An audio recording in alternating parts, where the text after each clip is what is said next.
Olá, tudo bem? Paz. Tenho uma palavra de Deus para compartilhar com você na reflexão de 2 de março, cuja leitura está em Lucas capítulo 5 e Levítico capítulos 6 e 7.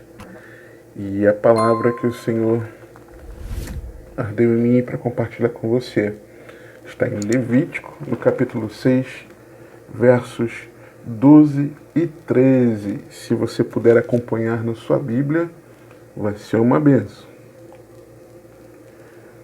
Diz assim a santa e poderosa palavra de Deus: o fogo que está sobre o altar arderá nele, não se apagará, mas o sacerdote acenderá lenha nele cada manhã, e sobre ele porá em ordem o holocausto, e sobre ele queimará a gordura das ofertas pacíficas.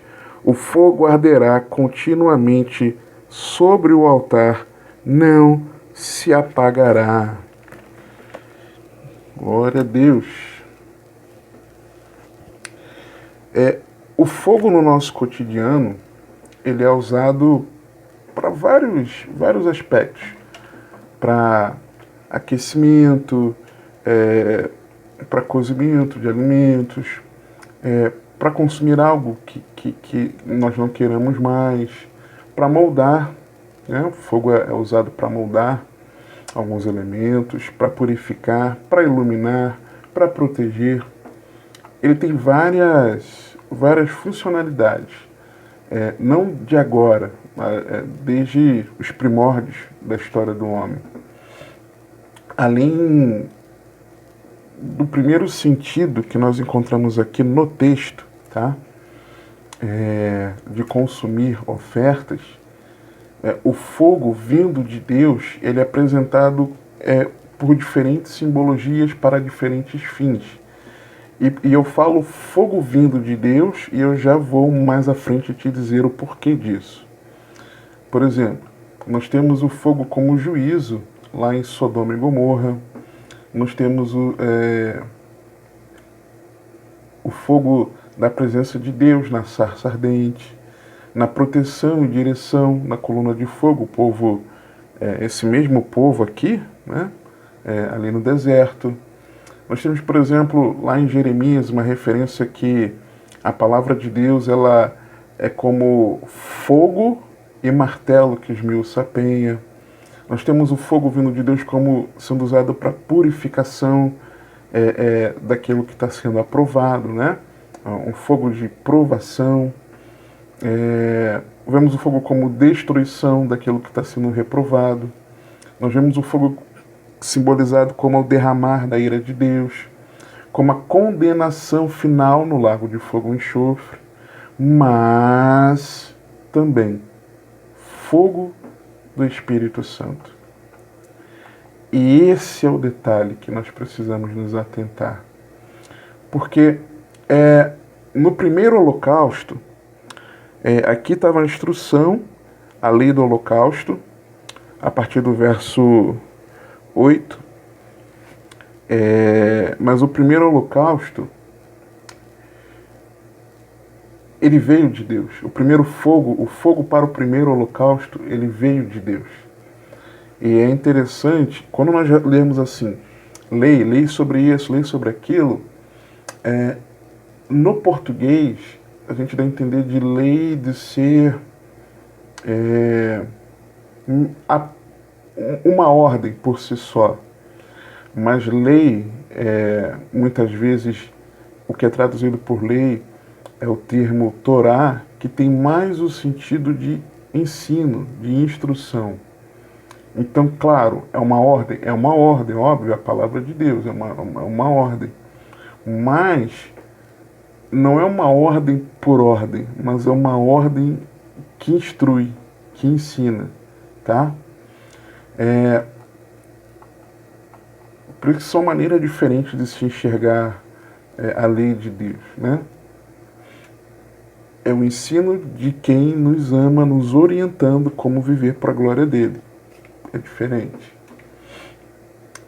Então, nesse primeiro holocausto, o fogo ele veio de Deus. Capítulo 9, versos 23 e 24. Então, a partir do 22, né? Depois Arão levantou as suas mãos ao povo e o abençoou. E desceu, havendo feito a expiação do pecado, e o holocausto e a oferta pacífica. Então entraram Moisés e Arão na tenda da congregação, depois saíram e abençoaram o povo, e a glória do Senhor apareceu a todo o povo, porque o fogo saiu de diante do Senhor e consumiu o holocausto e a gordura sobre o altar, o que vendo todo o povo jubilaram e caíram sobre as suas faces. No primeiro holocausto, o fogo foi enviado por Deus. Atos 2, 1 a 4. E cumprindo-se o dia de Pentecostes, estavam todos concordemente no mesmo lugar, e de repente veio do céu um som, como de um vento veemente e impetuoso, e encheu toda a casa em que estavam assentados, e foram vistas por eles línguas repartidas como que de fogo, as quais pousaram sobre cada um deles. E todos foram cheios do Espírito Santo, e começaram a falar noutras línguas, conforme o Espírito Santo lhes concedia que falassem. Assim como no primeiro holocausto, o fogo veio de Deus. Na descida do Espírito Santo, o fogo de Deus também veio sobre nós. Só que se no primeiro Deus enviou, a manutenção é conosco.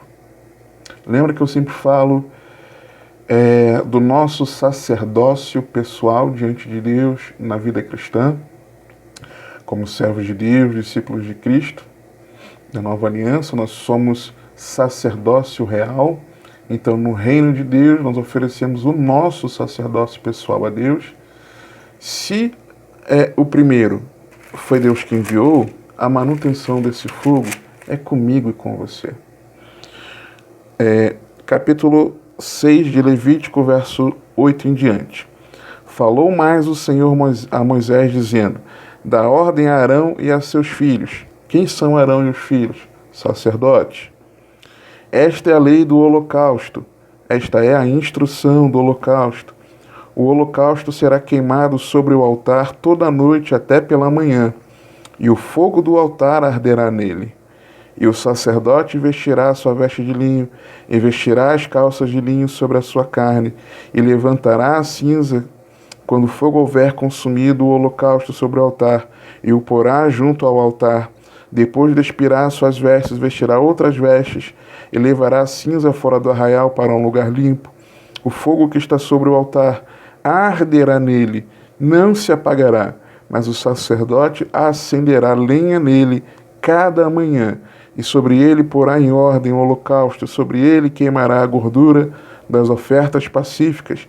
O fogo arderá continuamente sobre o altar, não se apagará.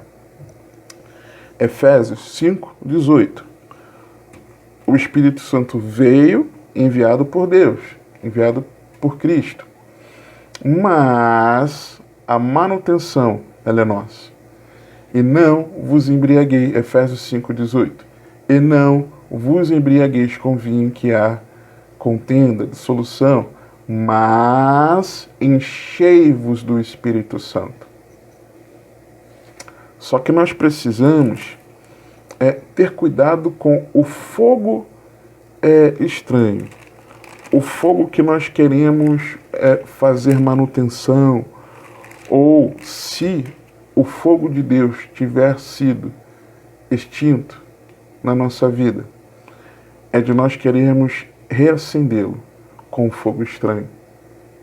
E muitos têm buscado reacender o fogo, mas usando um fogo estranho. Levítico 10, 1 a 3. E os filhos de Arão, Nadab e Abiú, também eram sacerdotes, ok? Tomaram cada um o seu incensário e puseram neles fogo e colocaram incenso sobre ele. e ofereceram fogo estranho perante o Senhor, o que não lhes ordenara. Então saiu fogo de diante do Senhor, e os consumiu, e morreram perante o Senhor. E disse Moisés a Arão: Isto é o que o Senhor falou, dizendo: Serei santificado naqueles que se chegarem a mim, e serei glorificado diante de todo o povo. Porém, Arão calou-se. E muitos têm procurado serem avivados através de coisas que nada tem a ver com o Senhor. Nada, nada, nada. Você sabe disso. Talvez você já tenha agido muito assim. Eu já agi muitas vezes assim. É claro que nós estamos na nova aliança.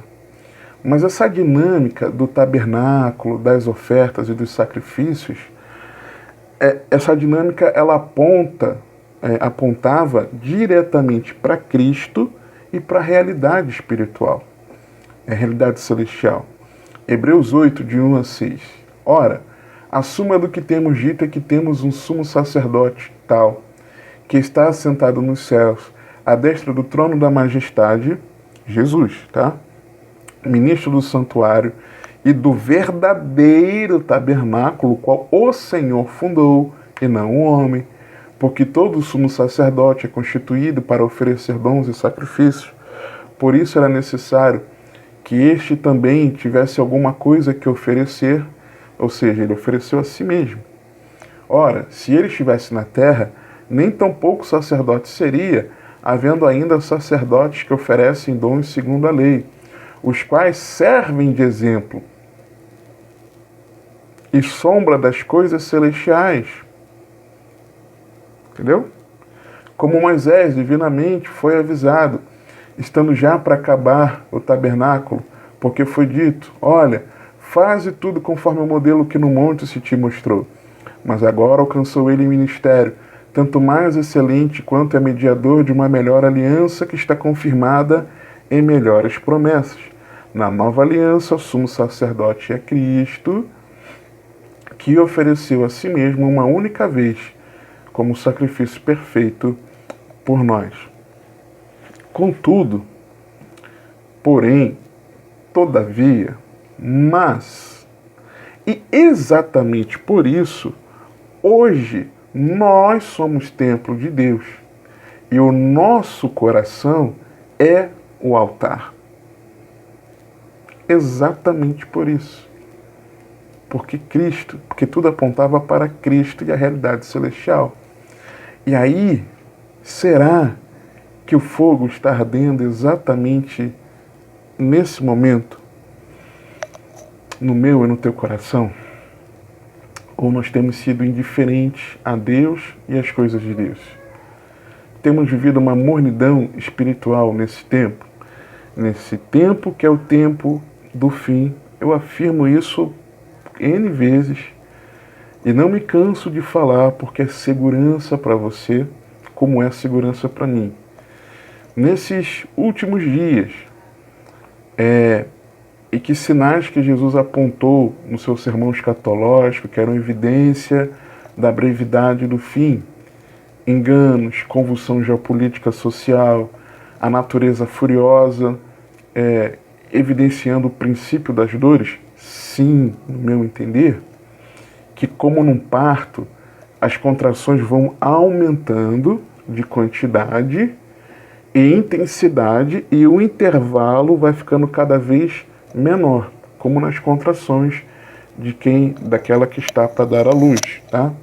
Princípio das dores de parto. Nesse momento, no mundo nós vemos isso, mas na igreja, onde o fogo deveria estar continuamente ardendo,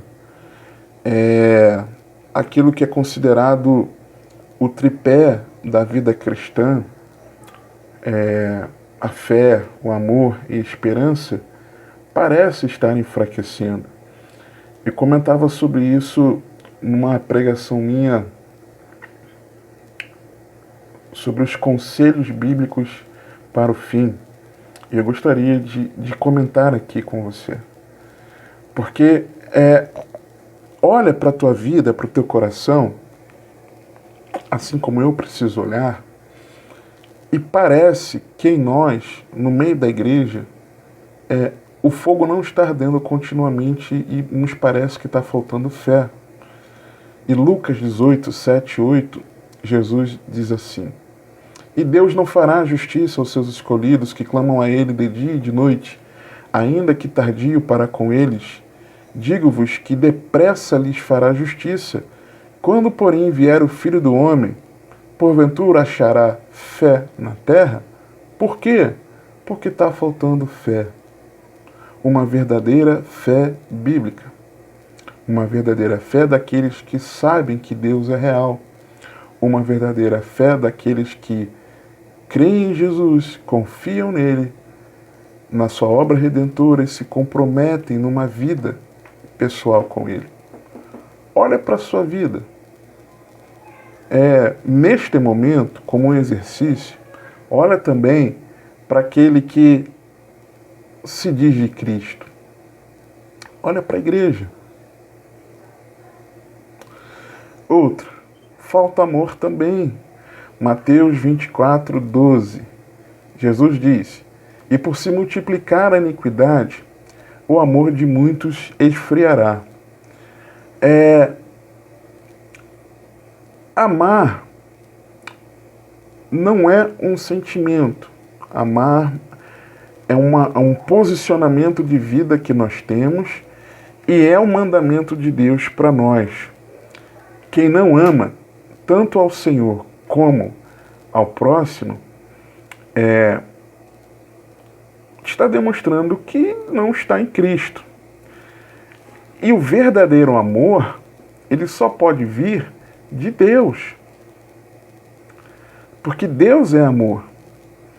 É um atributo que é compartilhado, comunicado aos homens por Deus. E nós podemos amar a Deus porque Ele nos amou primeiro. E a prova desse amor é que Jesus morreu por nós, sendo nós ainda pecadores. O amor de Deus está derramado em nossos corações. E por nós amarmos a Deus, como então nós deixaríamos de amar aqueles por quem Jesus também entregou a sua vida? Você entende? Olha para o teu coração, assim como eu preciso olhar para o meu. Olha para a igreja. Será que não tem faltado amor no nosso meio? Isso é evidência de que está faltando, de que o fogo não está ardendo continuamente. Outra, falta também a esperança nesse tempo do fim. 1 Coríntios 15, 17 e 19. E se Cristo não ressuscitou, é vã a vossa fé, e ainda permanecei nos vossos pecados, e também os que dormiram em Cristo estão perdidos. Se esperamos em Cristo só nesta vida, somos os mais miseráveis de todos os homens. Será que nós temos aguardado em Cristo? Ou será que o nosso coração está nessa terra? E essa é a questão. Porque me parece que muitas das vezes nós não temos esperança da eternidade pelas nossas atitudes como igreja.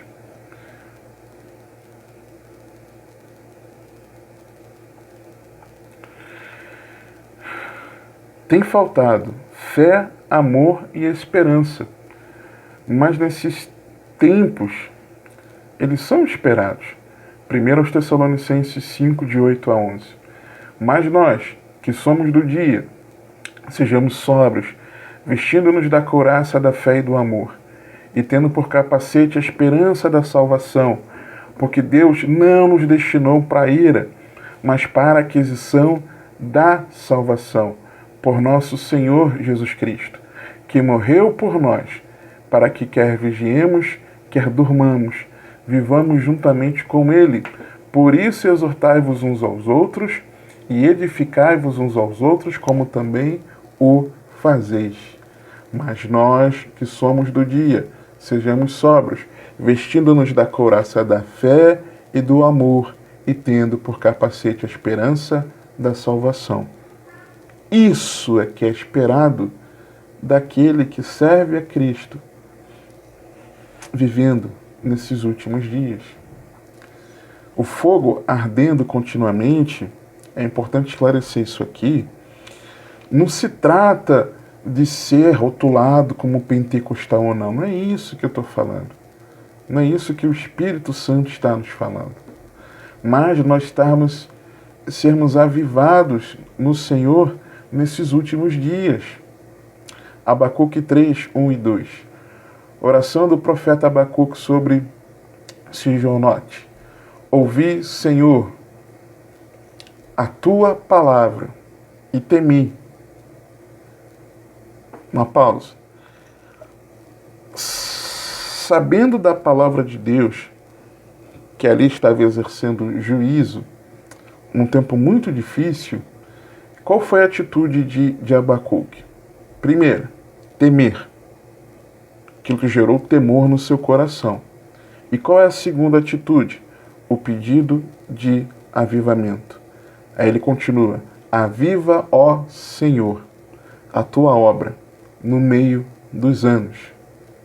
No meio dos nossos anos, no meio dos anos, faze-a conhecida. Na tua ira, lembra-te da misericórdia.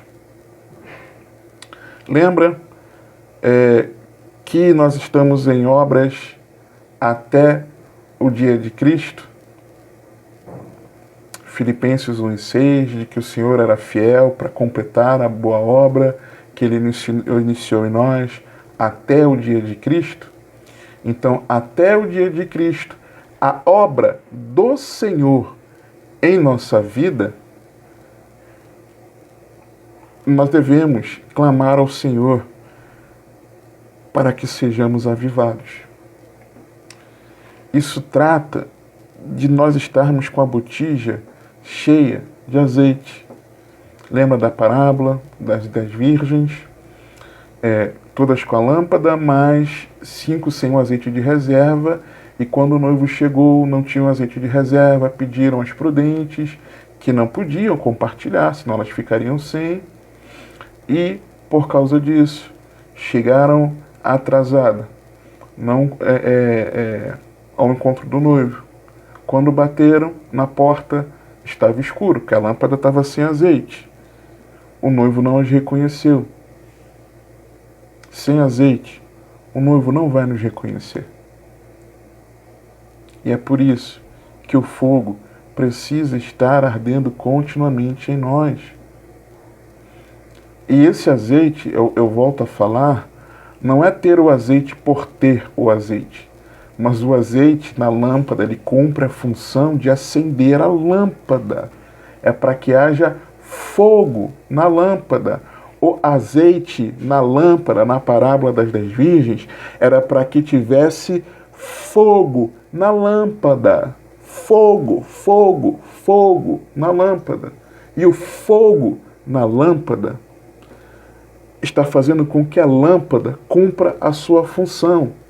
Lâmpada para os meus pés é a tua palavra e luz para o meu caminho.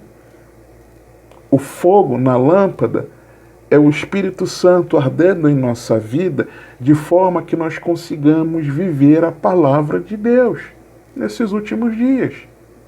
Andando em fé, andando em amor, andando em esperança, que é o esperado de mim e de você, que não estamos adormecidos. Você está entendendo? Não se trata de, ele está dizendo que eu tenho que ser pentecostal. Não é isso que eu estou falando. Entenda. O que Deus ele espera de nós é, por mais que nós tenhamos de apresentar esse holocausto, o que Deus espera de nós é um coração quebrantado. Salmo 51, 16 e 17. Pois não desejas sacrifícios, senão eu os daria. Tu não te deleitas em holocaustos. Os sacrifícios para Deus são o espírito quebrantado a um coração quebrantado e contrito. não desprezarás, ó Deus. É isso que Deus espera de sacrifício e holocausto nosso. Deus também espera de nós amor a Ele. Oséias 6, versículo 6, na parte B. Vou ler o versículo todo, né? Porque eu quero a misericórdia e não o sacrifício, e o conhecimento de Deus mais do que os holocaustos. Ou seja, Deus quer que você conheça Ele num relacionamento pessoal, que você o ame, que você não seja indiferente a Ele. Manter o fogo aceso continuamente, ali, apresentando o holocausto, significa o teu relacionamento pessoal com Deus. É simples assim. Na parte A do mesmo versículo, porque eu quero a misericórdia e não o sacrifício. O que Deus espera de nós também é amor ao próximo, a prática da justiça, porque eu quero a misericórdia. Deus espera de nós um coração quebrantado, um relacionamento com Ele em amor, e um relacionamento na prática da justiça, no amor ao próximo. Como manter o fogo aceso? Eu vejo elementos aqui no capítulo 6, quando o texto nos diz, no versículos 10 e 11, eu vejo que a primeira coisa é não viver do passado. Se antigamente o fogo ardia no seu coração, e hoje ele tem ardido no seu coração, você precisa retirar as cinzas. Verso 10 e 11 de Levítico 6. E o sacerdote vestirá a sua veste de linho, e vestirá as calças de linho sobre a sua carne, e levantará a cinza quando o fogo houver consumido o holocausto sobre o altar, e o porá junto ao altar. Depois despirá as suas vestes, e levará a cinza fora do arraial para um lugar limpo. Primeira coisa é retirar as cinzas, é não viver do passado. Porque antigamente eu tinha uma comunhão tão intensa com Deus, e hoje? Não, porque antigamente eu percebia o Espírito Santo se movendo em mim, eu me enchia do Espírito, eu percebia que eu estava cheio do Espírito Santo, as minhas atitudes eram atitudes que glorificavam a Deus, eu via que o Espírito Santo guiava a minha vida, me conduzia, eu tinha mais fortalecimento em Deus para negar a mim mesmo, para dizer não ao pecado, sabe? Tá, mas e hoje? Tem que tirar a cinza. A cinza é do holocausto do dia passado. Não é de agora. Agora tem que ser um novo. Uma manutenção do dia. Você precisa não viver do passado. Segundo, é importante o devocional diário. Versículo 12, parte B. Mas o sacerdote... versículo 12, parte B. Mas o sacerdote acenderá lenha nele cada manhã. Ou seja, todo dia, você e eu precisamos apresentarmos-nos ao Senhor no nosso sacerdócio pessoal, num devocional diário a Deus, todos os dias. Terceiro, é preciso organizar a nossa vida em arrependimento de pecados. E por que eu preciso que você preste muita atenção? Na parte C do versículo 12, o texto diz o seguinte: e sobre ele porá em ordem o holocausto. Se nós formos para o capítulo, aqui no capítulo 6, e formos alguns versículos adiante, para o verso 24, nós vamos ver, e depois lá no capítulo 7 também, no início, que o lugar de preparo do holocausto era o mesmo lugar de preparo da expiação. O lugar de preparo do holocausto era o mesmo lugar de preparo da expiação. O mesmo lugar. Expiação do pecado, da culpa e do holocausto. Versos 24 e 25 do capítulo 6. Falou mais o Senhor a Moisés, dizendo: Fala a Arão e a seus filhos, dizendo: Esta é a lei da expiação do pecado, no lugar onde se degola o holocausto, onde se coloca em ordem o holocausto. Se degolará, onde se degola o holocausto, se degolará a expiação do pecado perante o Senhor. Coisa santíssima é. É santíssimo. É algo assim prioritário, com muito cuidado, muita atenção. E eu já vou falar por que eu estou dizendo isso. Capítulo 7, verso 1 em diante. E esta é a lei da expiação da culpa. Coisa santíssima é. No lugar onde degolam o holocausto, degolarão a oferta pela expiação da culpa, e o seu sangue se aspergerá sobre o altar em redor, e dela se oferecerá toda a sua gordura, a cauda e a gordura que cobre a fressura, também ambos os rins e a gordura que neles há, que está junto aos lombos, e o redenho sobre o fígado com os rins se tirará, e o sacerdote os queimará sobre o altar em oferta queimada ao Senhor. Expiação da culpa é o mesmo lugar de preparo. Todo varão entre os sacerdotes a comerá, no lugar santo se comerá. Coisa santíssima é. Como a expiação pelo pecado, assim será a expiação da culpa. Uma mesma lei haverá para elas. Será do sacerdote que houver feito propiciação com ela. É a mesma lei. Mas o mesmo lugar de preparo. Por que eu estou dizendo isso?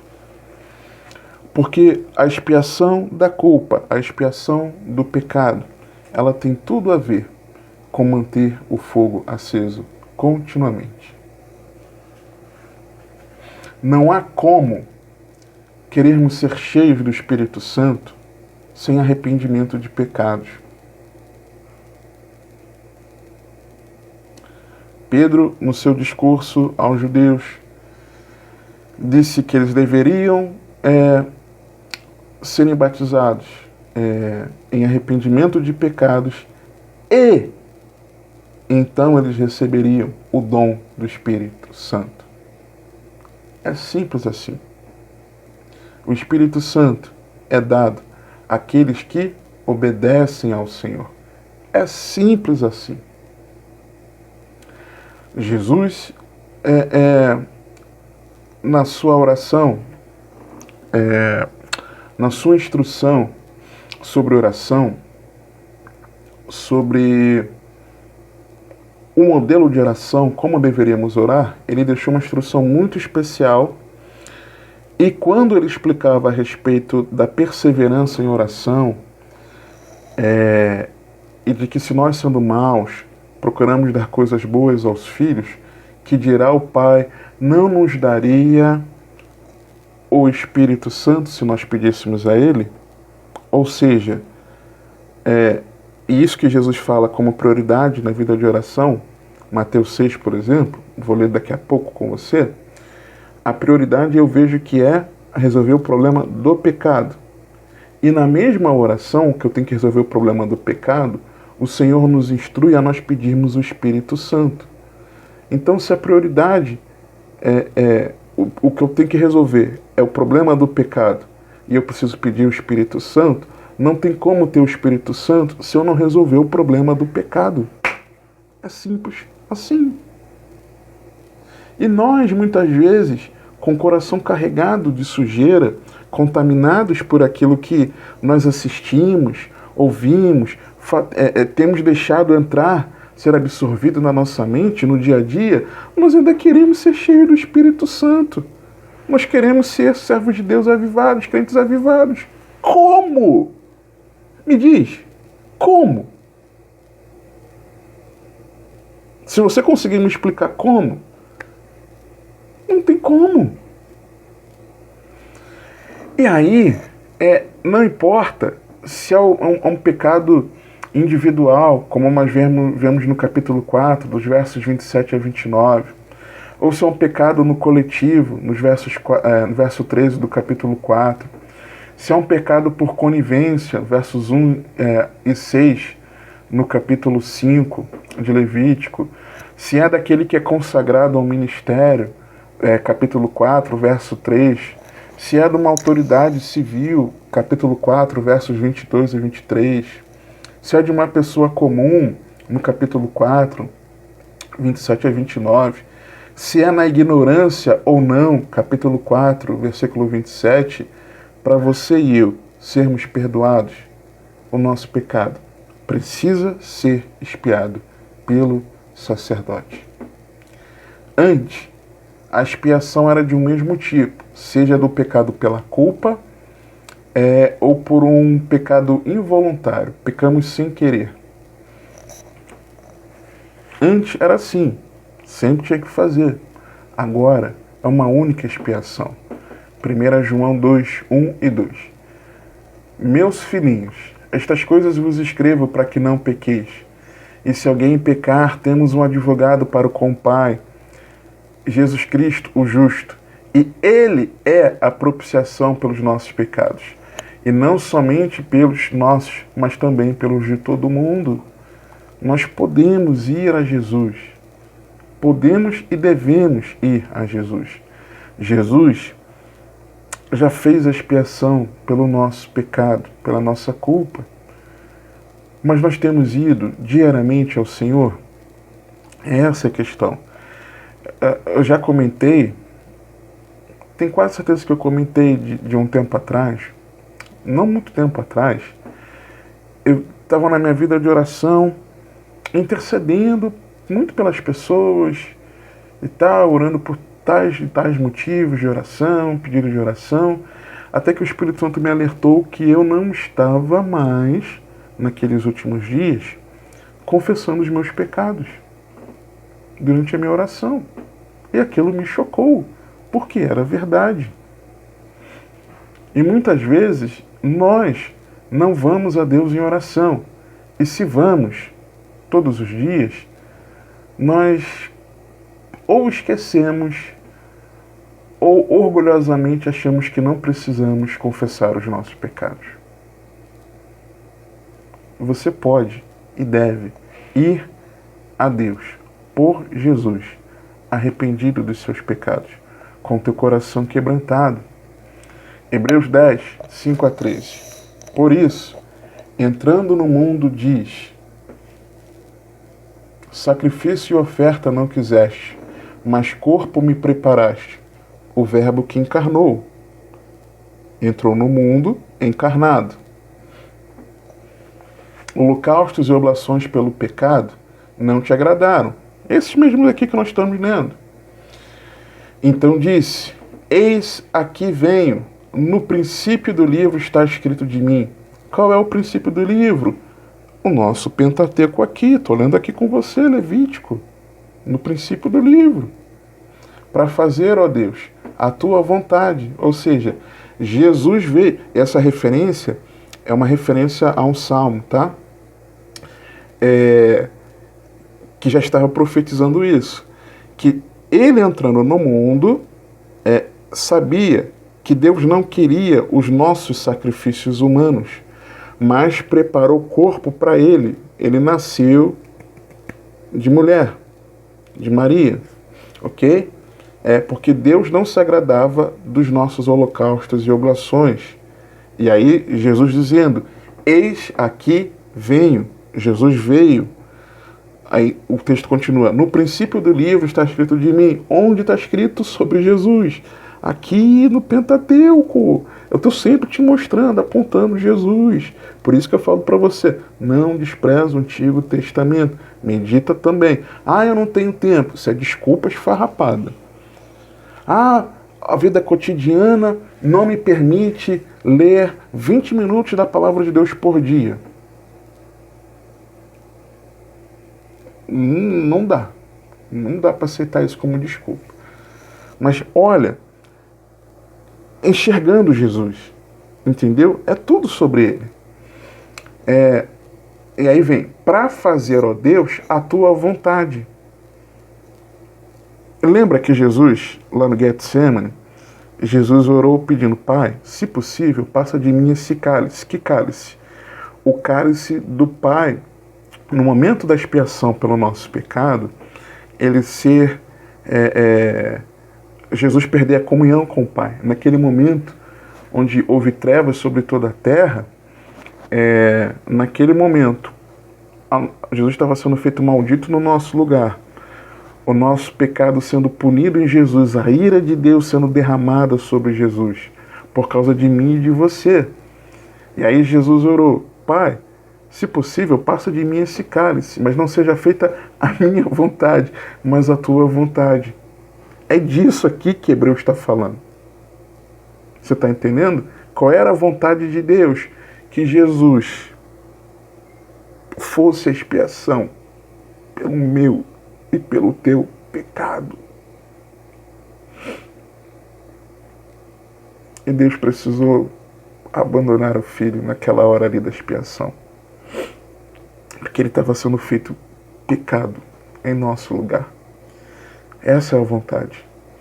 Eis aqui venho, no princípio do livro está escrito de mim, para fazer, ó Deus, a tua vontade, morrer em sacrifício pelo perdão dos pecados daqueles que em mim depositarem fé. Como acima diz, sacrifício e oferta, e holocaustos e oblações pelo pecado não quiseste, nem te agradaram os quais se oferecem segundo a lei. Então disse: eis aqui venho, para fazer, ó Deus, a tua vontade. Tira o primeiro para estabelecer o segundo, na qual vontade temos sido santificados pela oblação do corpo de Jesus Cristo, feita uma vez. E assim, todo sacerdote aparece cada dia, ministrando e oferecendo muitas vezes os mesmos sacrifícios, que nunca podem tirar os pecados, mas este, havendo oferecido para sempre o único sacrifício pelos pecados, está assentado à destra de Deus, daqui em diante, esperando até que os seus inimigos sejam postos por escabelo de seus pés. Não guarda o pecado. Arrependa-se. Confesse a Deus em oração. Peça perdão. Renda-se completamente a Cristo e busque viver para a glória de Deus. No capítulo 5, no verso 1, fala... quando alguém...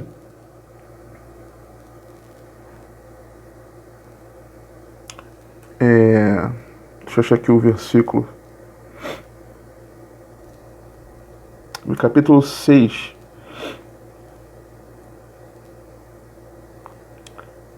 falou mais o Senhor a Moisés, dizendo: quando alguma pessoa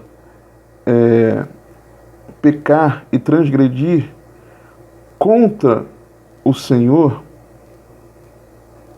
e negar ao seu próximo que lhe deu em guarda, ou que deixou na sua mão o roubo, ou que reteve violentamente ao seu próximo, ou que achou o perdido e o negar com falso juramento, ou fizer alguma outra coisa de todas em que o homem costuma pecar, será, pois, que como pecou e tornou-se culpado, restituirá o que roubou, ou que reteve violentamente, ou o depósito que lhe foi dado, ou guarda, ou perdido que achou, ou tudo aquilo sobre o que jurou falsamente o restituirá no seu todo, e ainda sobre isso acrescentará o quinto, aquele a quem o dará no dia da sua expiação.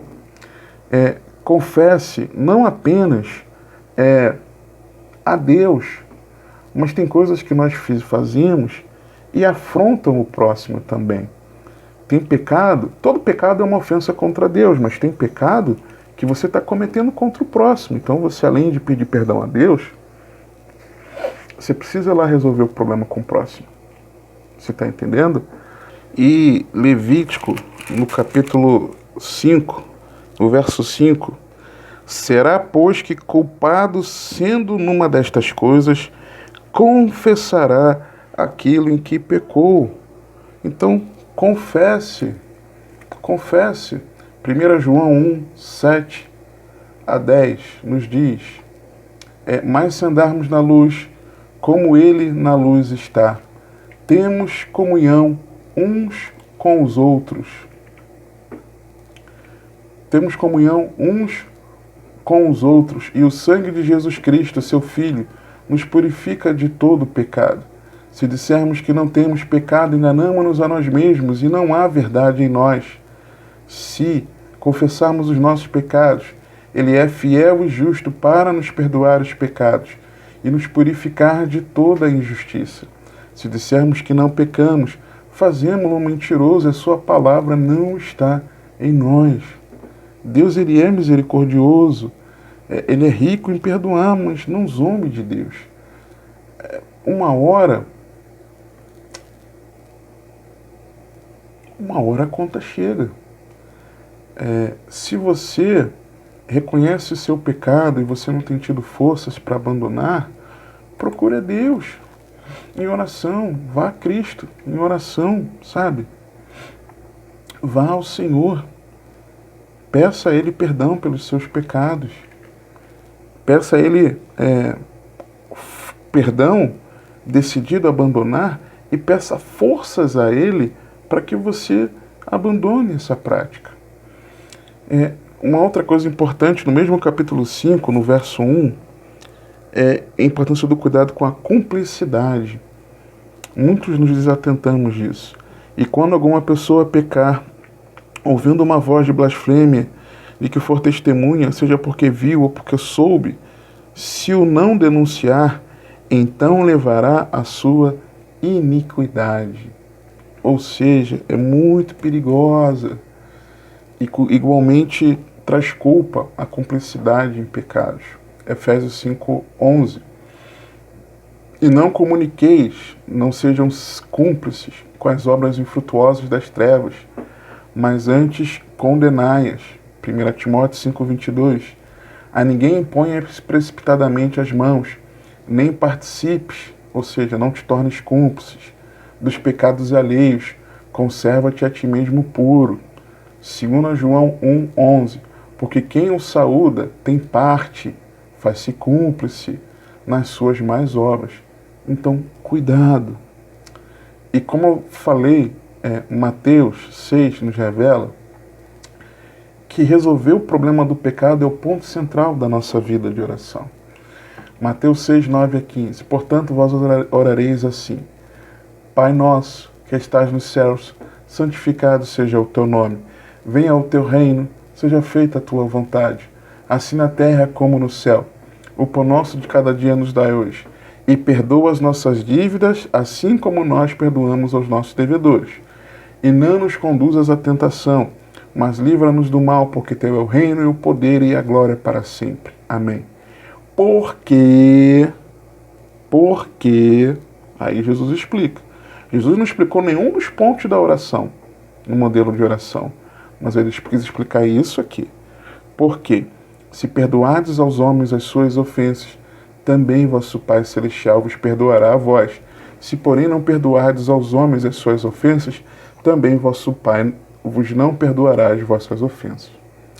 Então, em primeiro lugar, é não viver do passado, removendo as cinzas. O holocausto de ontem foi de ontem.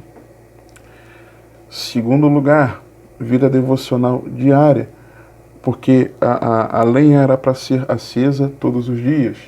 Terceiro, organizar nossa vida em arrependimento de pecados, colocando em ordem o holocausto. Em quarto lugar, vivermos para a glória de Deus. Quando eu vejo no verso 12, na parte D, escrito o seguinte: e sobre ele queimará a gordura das ofertas pacíficas. A oferta pacífica era uma oferta que agradava ao Senhor. A nossa vida precisa ser um viver para a glória de Deus, apresentando-nos como sacrifício vivo, santo e agradável a Deus, que é o nosso culto racional. Concluindo, diariamente, a cada manhã, nós precisamos renovar o fogo do altar, removendo as cinzas do passado, acendendo a lenha do devocional, colocando a vida como holocausto em ordem diante de Deus, em arrependimento de pecados, e queimando a gordura com uma vida que é cheiro suave e agradável ao Senhor. Assim, o fogo permanece ardendo em nós, todos os dias, continuamente, e não se apagará. A questão é, nós compreendemos isso? Essa é a questão. Que o Senhor te abençoe e te guarde, que Ele te conduza e governe a sua vida, porque você tem acesso.